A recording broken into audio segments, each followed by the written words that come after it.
Get ready ka vibes sa umaapoy na usapan, magbabagang kwentuhan at nag-iinit na damdamin dito sa Too Hot to Handle.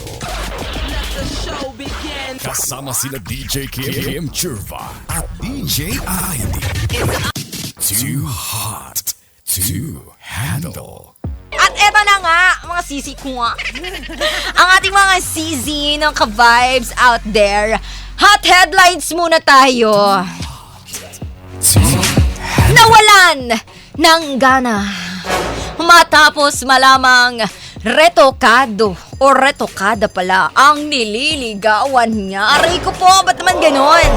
Headlines pa lang, talagang kukulo na yung yung sikmura mo.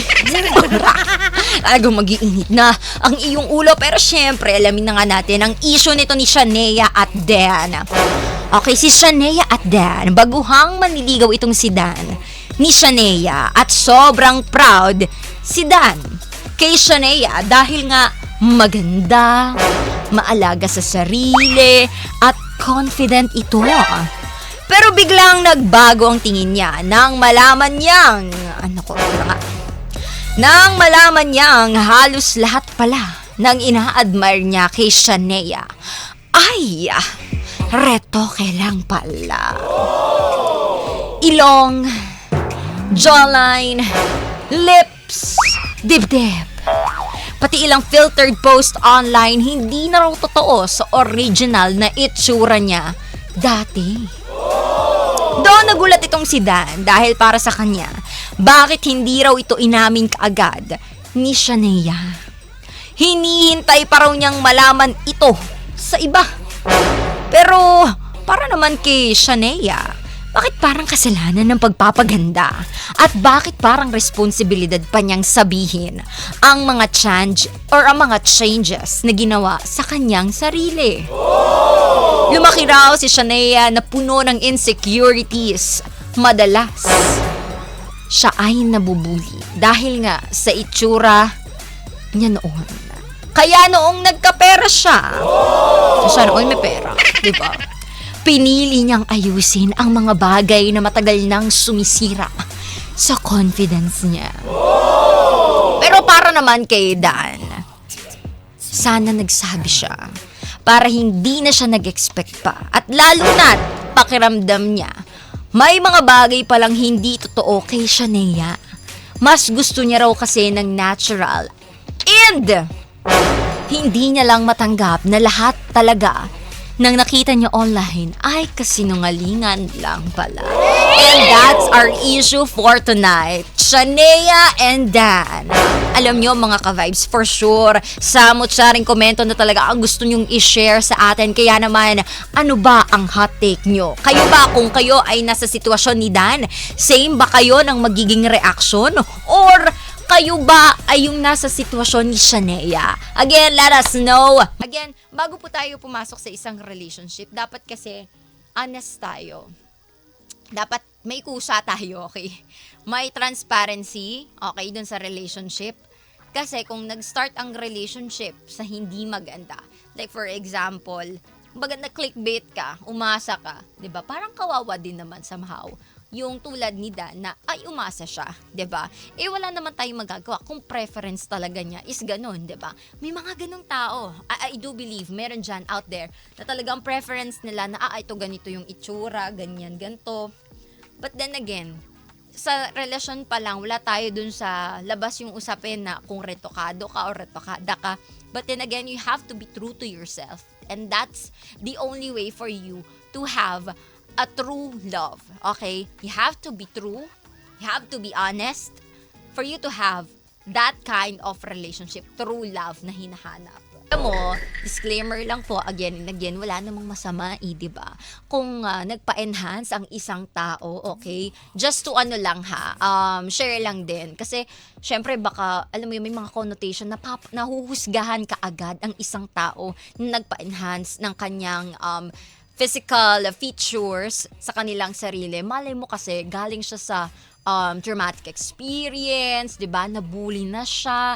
Na ito yung mga features na talagang gusto niyang i-enhance nang sa gayon magkaroon pa siya ng confident at alam niya kung paano humarap sa ibang tao. And hindi nga tayo nagkamali dahil kaya pala nagparitoke itong si Shanea. It's because lumaki siya sa insecurities na bit-bit niya at dahil nga nabubuli siya, naisip niya na mag-iipon talaga siya para ma-enhance yung physical or yung area sa kanyang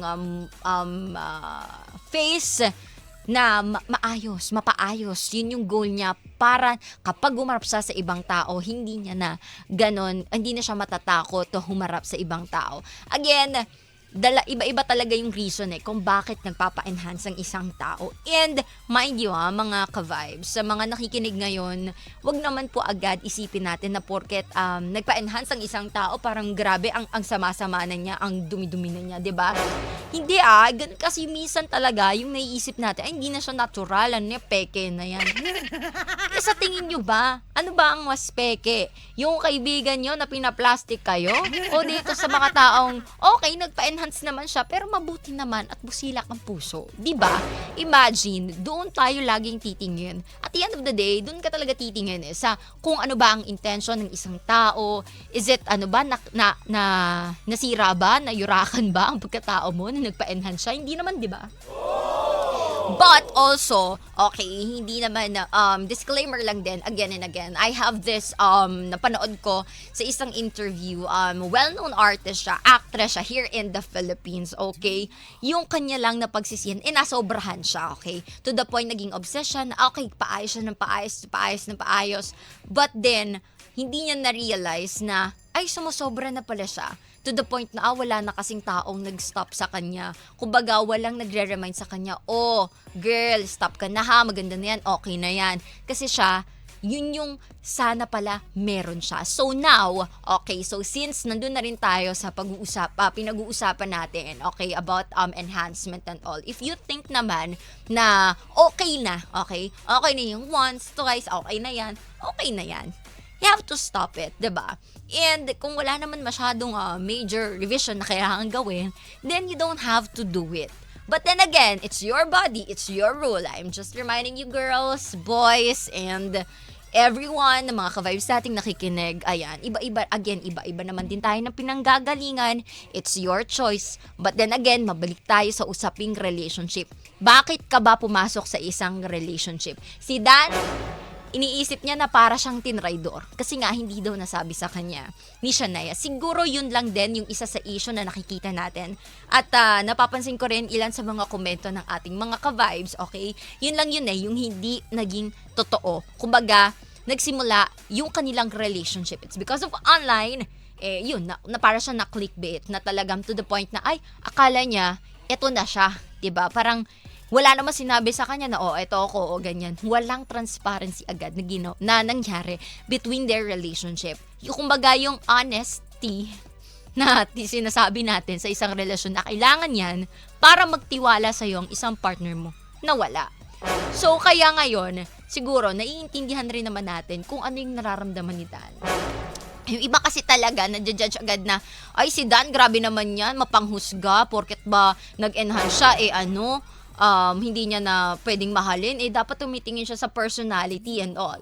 Pero without thinking na meron din palang fault itong si Shanea na hindi niya nga agad nasabi in the first place na eto siya, ganito, ganyan.